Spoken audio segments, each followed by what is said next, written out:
স্বাধীনতা অর্জনের চেয়ে স্বাধীনতা রক্ষা করা কিন্তু অনেক কঠিন। যে মুহূর্তে বাংলাদেশ দ্বিতীয়বারের মতো স্বাধীন হলো, তারপরে আমরা দ্বিতীয় একটি ষড়যন্ত্রকারীদের লাফালাফি দেখতে পাচ্ছি। অনেকে বলার চেষ্টা করছেন, অনেকে বলছেন যে বিএনপি আওয়ামী লীগ এক। বিএনপির আমলে কি আয়নাঘর হয়েছিল? বিএনপির আমলে কি হেফাজতের হাজার হাজার আমাদের কোরআনের পাখিদের হত্যা করা হয়েছিল? বিএনপির আমলে কি বিচার বহির্ভূত হত্যা হয়েছিল? বিএনপির আমলে কি দিনের ভোট রাতে হয়েছিল?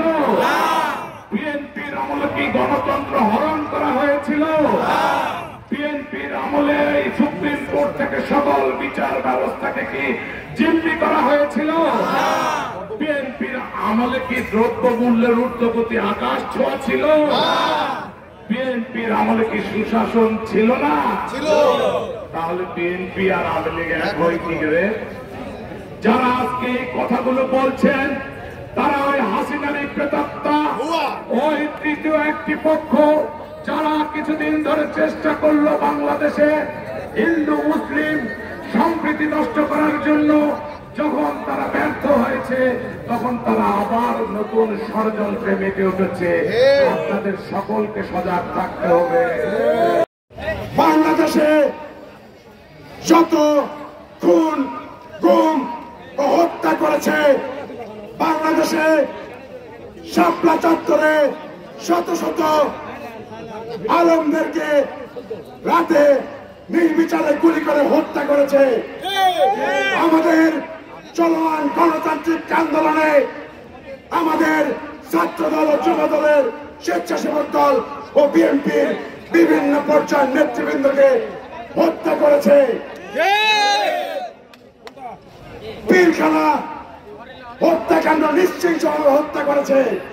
আমাদের ছাত্র জনতার অভ্যুত্থান করেছিল, সেই গণঅভ্যুত্থানে যুবক শিশু ও আজকে আমরা স্বাধীন হয়েছি। ছাত্র বন্ধুরা, এই হত্যাকাণ্ড এই খুনি হাসিনা সরকার ও তার পেটুয়া বাহিনী ঘটিয়েছে। তাদের বিচারেই বাংলার মাটিতে করা হবে।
ফাঁসি চাই।